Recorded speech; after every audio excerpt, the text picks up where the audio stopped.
अब हम बात करते हैं उदर की। किसकी बात करते हैं? उदर की। क्या सर इधर की बात नहीं करते हो आप, उधर की बात करते हो? जी हाँ, उदर है ना। उदर का मतलब होता है आमाशय। उदर का मतलब क्या होता है?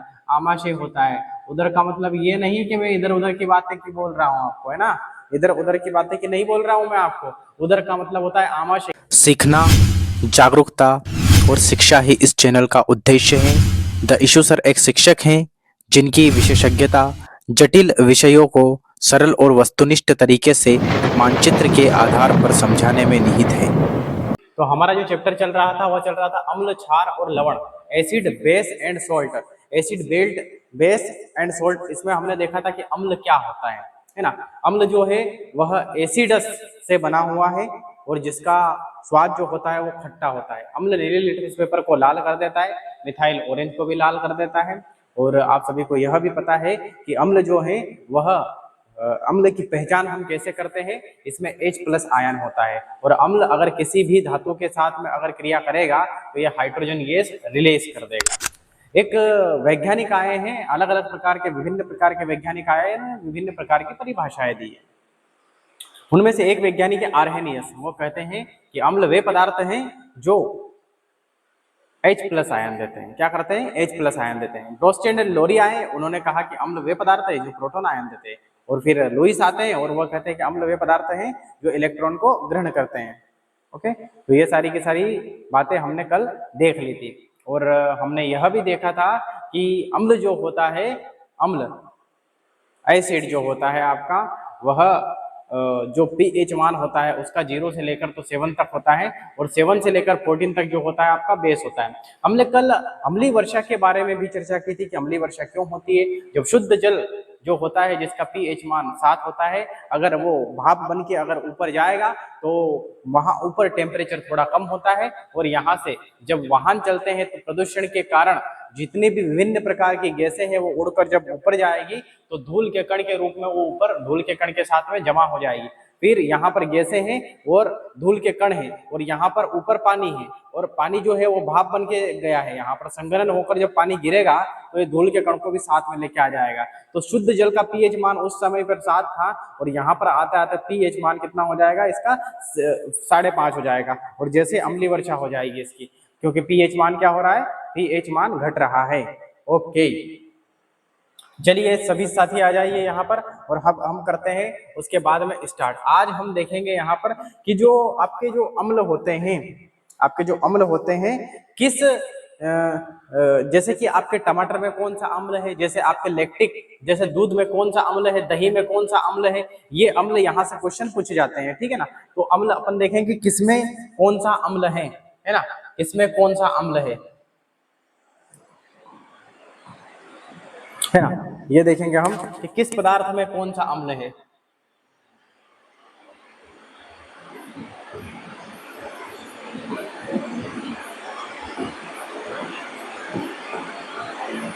किस पदार्थ में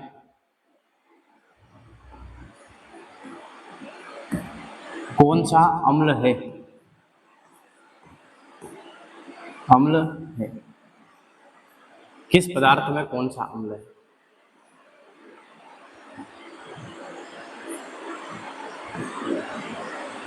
ठीक है भाई साहब, करते हैं अब स्टार्ट। किस पदार्थ में कौन सा अम्ल है?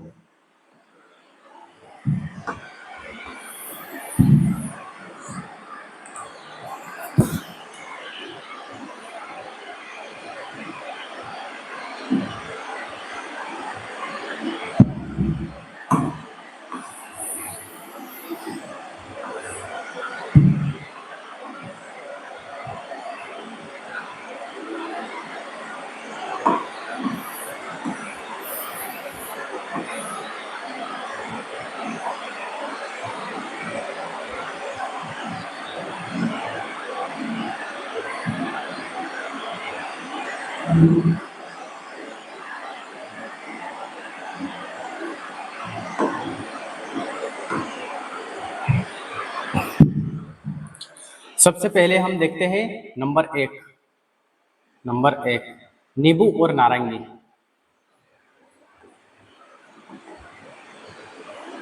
नींबू और नारंगी,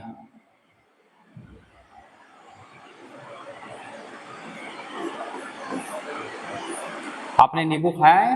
नारंगी, नींबू और नारंगी। आपने नींबू खाया है, स्वाद में खट्टा होता है, यानी कि उसकी जो प्रकृति है वह क्या है, उसकी जो प्रकृति है वह अम्लीय है। नींबू जो होता है वह स्वाद में क्या होता है, नींबू स्वाद में खट्टा होता है, उसकी प्रकृति क्या है, उसकी प्रकृति अम्लीय है। तो नींबू और नारंगी, इन दोनों में जो एसिड पाया जाएगा उस एसिड का नाम है साइट्रिक एसिड। इस एसिड का क्या नाम है, इस एसिड का नाम है साइट्रिक एसिड, है ना। नींबू और नारंगी में कौन सा एसिड पाया जाता है, नींबू और नारंगी में पाया जाता है साइट्रिक एसिड, है, ये याद रखना है आपको। साइट्रिक अम्ल कौन सा पाया जाता है, साइट्रिक अम्ल। इंग्लिश में भी इसे साइट्रिक अम्ल ही लिखेंगे तो लिखने की कोई आवश्यकता नहीं है ना, क्योंकि नींबू और नारंगी, है ना, लेमन, लेमन और आपने देखा होगा नारंगी, इन दोनों में कौन सा अम्ल पाया जाता है, इन दोनों में साइट्रिक अम्ल पाया जाता है, साइट्रिक अम्ल पाया जाता है, और है ना, कौन सा अम्ल पाया जाता है, साइट्रिक अम्ल। अब बढ़ते हैं हम आगे, अब हम बढ़ जाते हैं आगे, ठीक है ना। अब हम आगे बढ़ते हैं, तो आपने देखा होगा इमली और अंगूर, कौन सा हो जाएगा, इमली। एक तो आपकी होगी इमली, है ना,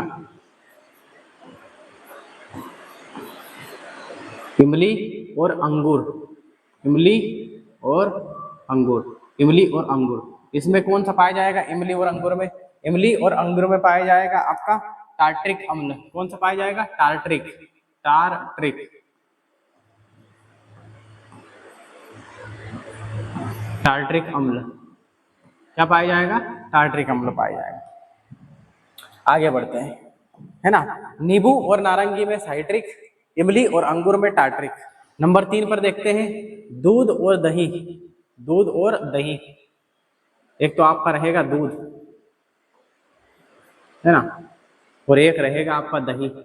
तो दूध और दही में कौन सा पाया जाएगा, दूध और दही, दूध और दही में पाया जाएगा लैक्टिक, दूध और दही में कौन सा पाया जाएगा, लैक्टिक। यहीं पर याद कर लेना सब, दूध और दही पर क्या पाया जाएगा, लैक्टिक अम्ल पाया जाएगा, लैक्टिक अम्ल। दूध और दही में क्या पाया जाएगा आपका, लैक्टिक अम्ल पाया जाएगा भाई साहब, लैक्टिक अम्ल। चलिए आगे बढ़ जाते हैं, चलिए आगे बढ़ जाते हैं, ठीक है ना। आगे अगर हम देखेंगे तो सेब आएगा आपका, कौन सा आएगा, सेब, सेब, सेब या फिर कच्चे फल, सेब या फिर कच्चे फल, जितने भी कच्चे फल होते हैं, या फिर अपना जो सेब रहता है एप्पल, सेब या कच्चे फल, कच्चे फल, सेब या कच्चे फल, इसमें क्या पाया जाएगा आपका, इसमें पाया जाएगा मेलिक अम्ल। कौन सा अम्ल पाया जाएगा, मेलिक अम्ल, मेलिक, मेलिक अम्ल, इसमें कौन सा पाया जाएगा, मेलिक अम्ल पाया जाएगा। नंबर 5, नंबर 5, ये मोस्ट में आपको लिखा रहा हूं, है ना, इनमें से क्वेश्चन बहुत बार आते हैं। नंबर 5, नंबर 5, नंबर 5 पर आपको देखना है यहाँ पर, है ना, मूंगफली, क्या है आपकी, मूंगफली, मूंगफली, मूंगफली में कौन सा अम्ल पाया जाता है, तो मूंगफली में पाया जाता है आपका फोलिक अम्ल। कौन सा अम्ल पाया जाता है साथियों, फोलिक अम्ल, फोलिक, है ना। और मूंगफली को फोड़ के खाते हैं कि ऐसे ही खा लेते हैं, फोड़ के खाते हैं, इसलिए कौन सा अम्ल होगा, फोलिक अम्ल। कौन सा अम्ल होगा साथियों, फोलिक अम्ल होगा इसमें। मूंगफली को कैसे खाते हैं, मूंगफली को फोड़ कर खाते हैं, मूंगफली को कैसे खाते हैं, मूंगफली को फोड़ कर खाते हैं, इसलिए फोलिक अम्ल। कौन सा अम्ल हो जाएगा आपका, फोलिक अम्ल हो जाएगा, फोलिक अम्ल। नंबर 6, नंबर 6, नंबर 6 पर अपन देखते हैं, ठीक है, चाय, चाय पीते हो कि नहीं पीते हो आप, चाय पीते होंगे आप, है ना, चाय आप पीते होंगे। चाय में है, चाय को इंग्लिश में बोलते हैं टी, क्या बोलते हैं, टी। तो याद रख लेना टेनिक अम्ल, क्या याद रखना है, टेनिक अम्ल, टेनिक अम्ल, टेनिक अम्ल आपको याद रखना है। यहाँ पर कौन सा अम्ल याद रखना है आपको, टेनिक अम्ल याद रखना है, टेनिक अम्ल, टेनिक अम्ल। कौन सा अम्ल याद रखना है आपको, टेनिक अम्ल याद रखना है। बाकी के अम्ल हम इधर लिख देते हैं ना, बाकी के अम्ल जो है हम इधर लिख लेते हैं। बताओ कोई आपत्ति है तो आप बता सकते हैं, अगर किसी को कोई समस्या है तो आप बता सकते हो। बताओ क्या किसी को कोई समस्या है, किसी को कोई समस्या नहीं है तो फिर हम आगे बढ़ जाते हैं, फिर हम आगे बढ़ जाते हैं।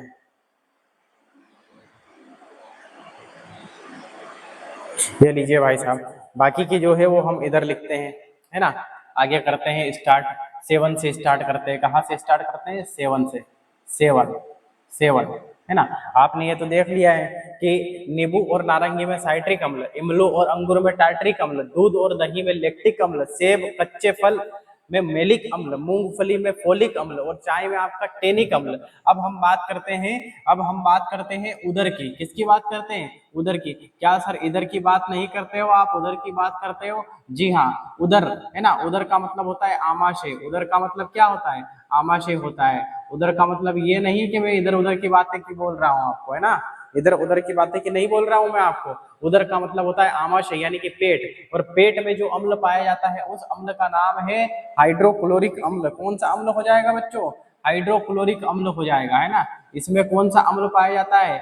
HCl, HCl acid, HCl acid यानी कि हाइड्रोक्लोरिक अम्ल। क्या नाम है इसका? हाइड्रोक्लोरिक अम्ल। चलो हिंदी में लिख देता हूँ, हाइड्रोक्लोरिक अम्ल। हाइड्रोक्लोरिक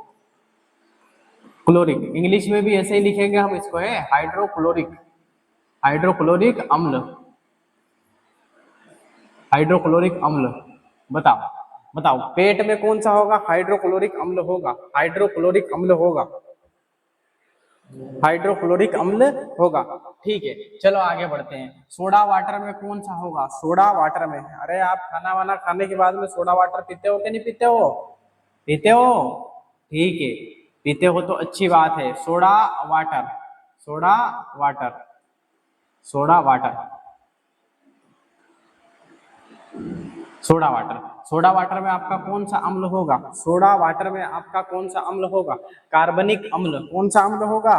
कार्बनिक अम्ल होगा।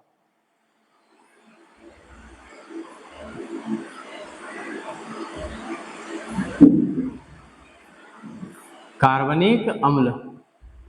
बताइए बताइए, इसमें कोई किसी को दिक्कत है? कोई दिक्कत नहीं है, कोई दिक्कत नहीं, तो आगे बढ़ जाते हैं, ठीक है ना। अब हम बात करते हैं,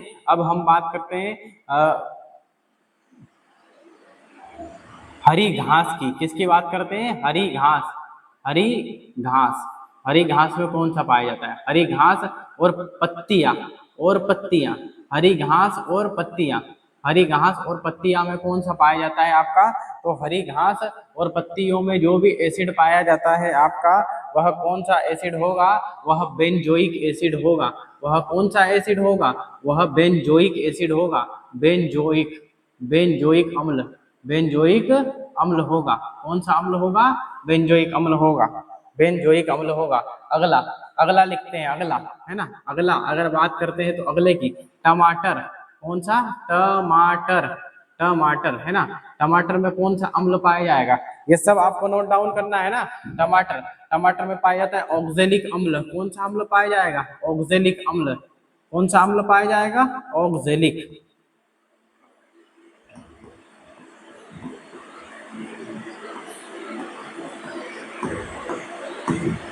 ये लीजिए, कौन सा अम्ल पाया जाएगा? ऑक्जेलिक अम्ल पाया जाएगा। ये आपको याद रखना है भैया, ये क्या करना है आपको? याद रखना है। नींबू और नारंगी में साइट्रिक, नींबू और नारंगी में साइट्रिक, इमली और अंगूर में टार्ट्रिक, टार्ट्रिक अम्ल, दूध दही में लैक्टिक अम्ल, सेब कच्चे फलों में मेलिक अम्ल, मूंगफली में फोलिक अम्ल, चाय में टेनिक अम्ल, उदर या आमाशय में हाइड्रोक्लोरिक अम्ल, सोडा वाटर में कार्बनिक अम्ल, हरी घास पत्तियां में बेंजोइक अम्ल और टमाटर में ऑक्जेलिक अम्ल, और गेहूं में ग्लोमेटिक अम्ल। गेहूं में कौन सा अम्ल हो जाएगा? गेहूं में गुलामेटिक अम्ल, गुलामेटिक अम्ल, गेहूं।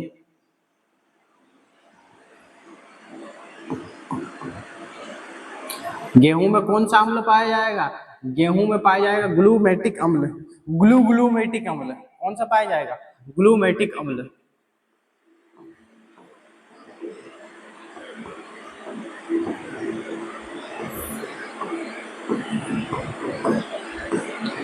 बताइए कौन सा अम्ल पाया जाएगा? ग्लूमेटिक अम्ल। गेहूं में कौन सा अम्ल? गेहूं में ग्लूमेटिक अम्ल, गेहूं में ग्लूमेटिक अम्ल। अब आपको फटाफट इनको याद करना है। नींबू और नारंगी में कौन सा अम्ल पाया जाता है?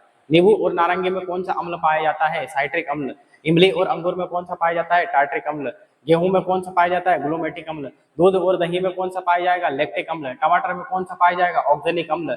सोडा वाटर में कौन सा पाया जाएगा? कार्बनिक अम्ल। और आपका हरी घास और पत्तियों में कौन सा पाया जाएगा? बेंजोइक अम्ल। मूंगफली में फोलिक अम्ल, चाय में टेनिक अम्ल। ऐसे आपको फटाफट क्या करना है? आपको फटाफट से रिवीजन करना है, फटाफट से आपको क्या करना है? याद करना है, याद करना है आपको। है ना। ये बहुत ही ज्यादा इंपॉर्टेंट है और ये एग्जाम में पूछे जाते हैं भैया, ये बहुत ही ज्यादा इंपॉर्टेंट है और ये एग्जाम में पूछे जाते हैं। बताओ बताओ, इसमें किसी को कोई दिक्कत है? आमाशय में कौन सा पाया जाएगा? उदर में हाइड्रोक्लोरिक अम्ल पाया जाता है। हमारे पेट में जब भी एसिडिटी होती है तो वो कौन सा अम्ल होगा? अंदर हमारे पेट में होगा हाइड्रोक्लोरिक अम्ल। कौन सा अम्ल हो जाएगा साथियों? हमारे पेट में होगा हाइड्रोक्लोरिक अम्ल, हाइड्रोक्लोरिक अम्ल।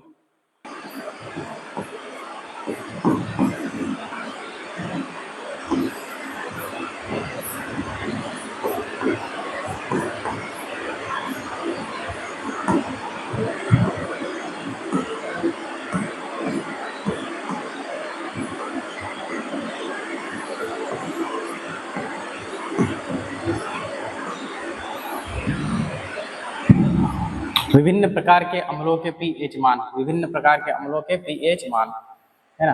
अब हम भैया सबके पीएच मान देख लेते हैं यहाँ पे।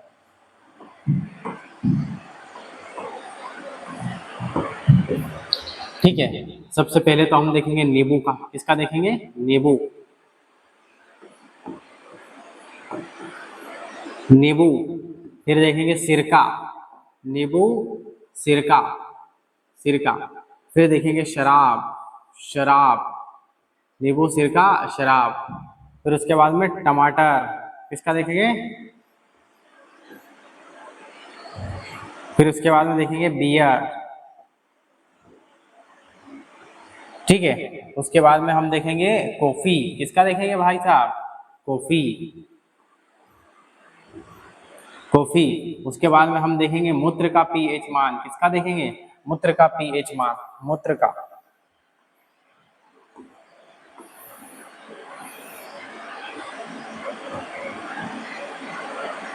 मूत्र का पीएच मान। मूत्र के पीएच मान के पश्चात हम देखेंगे लार। क्या देखेंगे हम? लार का पीएच मान, लार। किसका देखेंगे हम? लार का देखेंगे हम। उसके बाद में लार, लार के बाद में देखो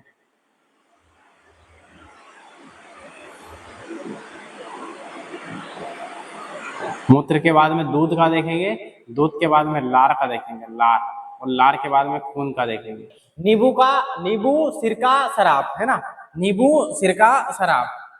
एक तो आपको देखो 3 याद करने हैं पहले। तो पहले कितने याद करने हैं? नींबू सिरका शराब, और याद करना है 22, 24, 28। नींबू सिरका शराब 22, 24, 28, है ना। और फिर बीच में पॉइंट लगा देना 2.2, 2.4, 2.8। फिर याद करना 4 टमाटर 5 बियर, 4 टमाटर 5 बियर। तो टमाटर का 4, बियर का 5, तो ये हो गए आपके खत्म। 4 टमाटर 5 बियर, 4 टमाटर 5 बियर। उसके बाद में 5.5 कॉफी का, उसके बाद में 5.5 क्या हो जाएगा? कॉफी का हो जाएगा। क्योंकि ये सब पीने के बाद में आप कॉफी भी तो पियोगे, और जब सारी चीजें पी लोगे आप तो फिर मूत्र को विसर्जित करना पड़ेगा, है ना।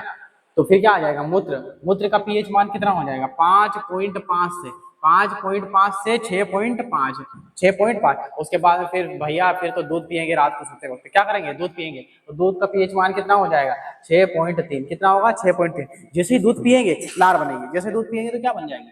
जैसे दूध हम पियेंगे तो लार आपकी बनेगी। क्या बन जाएगी? आपकी लार बनेगी। तो लार जो है उसका पीएच मान, है ना, 6.5 से 7.5। उसके बाद में लार के बाद में फिर शरीर में क्या होगा? खून, और खून का पीएच मान कितना होगा? 7.4। कितना हो जाएगा? 7.4 हो जाएगा, 7.4।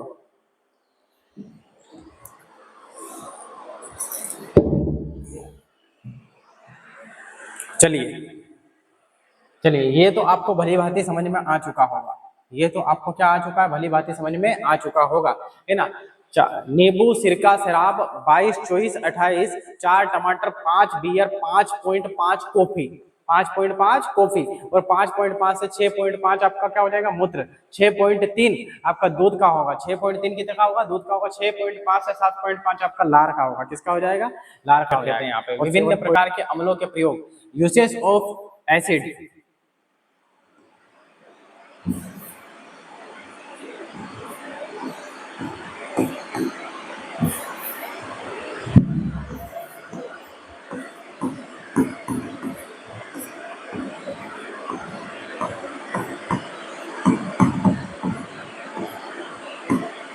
अम्लों के प्रयोग,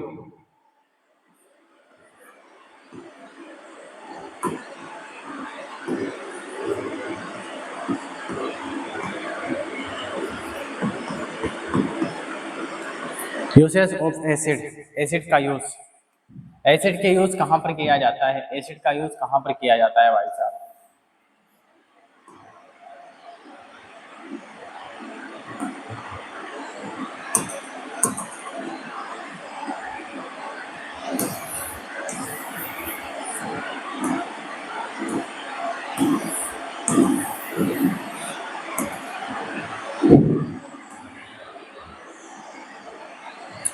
देखो, एक तो होता है आपका, एक तो आपका सिट्रिक एसिड होगा, नंबर एक पर कौन सा एसिड होगा? Citric acid, citric acid.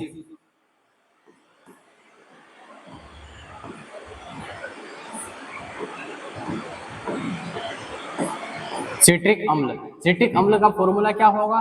तो याद रखना है आपका CHO, है ना, 6, 7 और 8, है ना, C6H8O7, ये फॉर्मूला है सिट्रिक एसिड का। सिट्रिक एसिड का फॉर्मूला क्या है?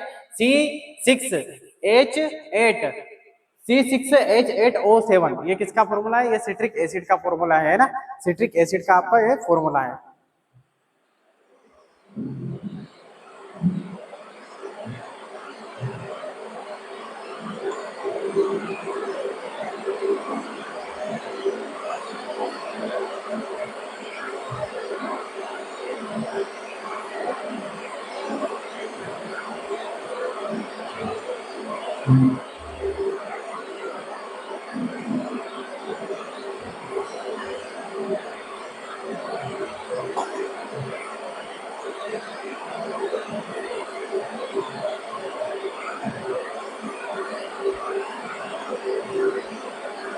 चलिए, सिट्रिक एसिड का फॉर्मूला है C6H8O7।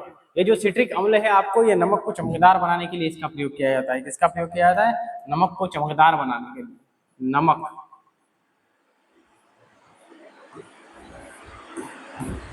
को चमकदार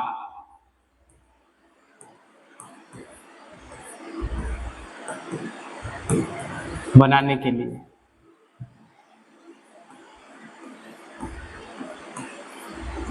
नमक को चमकदार बनाने के लिए, नमक को चमकदार बनाने के लिए। अगला, अगला हम देखते हैं H2SO4, H2SO4 सल्फ्यूरिक अम्ल इसको हम बोलते हैं, H2SO4 सल्फ्यूरिक अम्ल।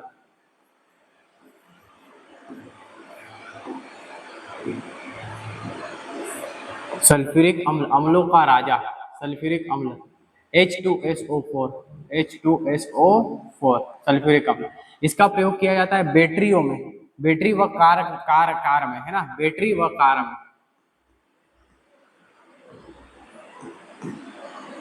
बैटरियों व कार में, और पेट्रोल पंप के शोधन के रूप में किया जाता है इसका उपयोग, पेट्रोल पंप के शोधन के रूप में।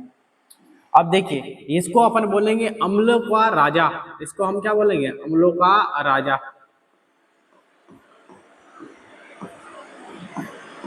अम्लों का राजा। और एक होता है अम्लराज, एक क्या होता है साथियों? एक होता है आपका अम्लराज, एक होता है अम्लराज,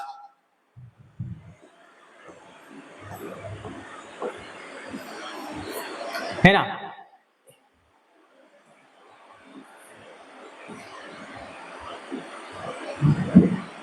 एक होता है आपका अम्लराज, उसको अपन बोलते हैं एक्वा रोजिया। क्या बोलते हैं उसको? Aqua regia, aqua regia. अब ये क्या होता है भाई साहब? तो इसको हम देखते हैं, इसमें क्या होना चाहिए एक्वा रोजिया में? एक्वा रोजिया में ऐसा होता है कि 3 तो HCl के अणु होते हैं और एक अणु होता है आपका HNO3, HNO3 नाइट्रिक अम्ल का, यह अणु होता है। इसको, है ना, 3 अणु तो हाइड्रोक्लोरिक अम्ल के होते हैं और एक अणु होता है HNO3 का। किसका होता है? HNO3, एक अणु किसका होता है? एक HNO3। और इसका जो उपयोग किया जाता है भाई साहब, शुद्ध सोने को शुद्ध करने में किया जाता है, सोने को शुद्ध करने में, सोने को शुद्ध करने में,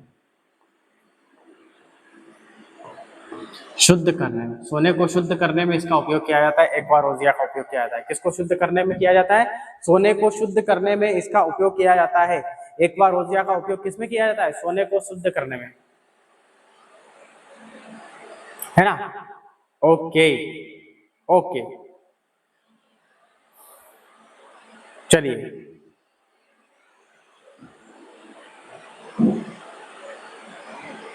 ठीक है, चलो अगला देखते हैं। अगला देख लेते हैं। अगला हम देखते हैं बोरिक अम्ल। क्या देखते हैं? बोरिक अम्ल। बोरिक अम्ल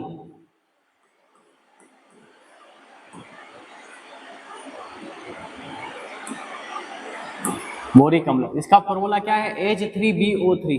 H3BO3 इसका फॉर्मूला किस में किया जाता है? इसका प्रयोग किया जाता है चावल और गेहूं, चावल और गेहूं के संरक्षण में, चावल और गेहूं के संरक्षण में, चावल और गेहूं के संरक्षण में। और ठीक है ना, बोरिक अम्ल का जो छिड़काव है वह किया जाता है, जो परमाणु बम की जो रेडिएशन निकलती है उसमें भी इसका उपयोग किया जाता है, ओके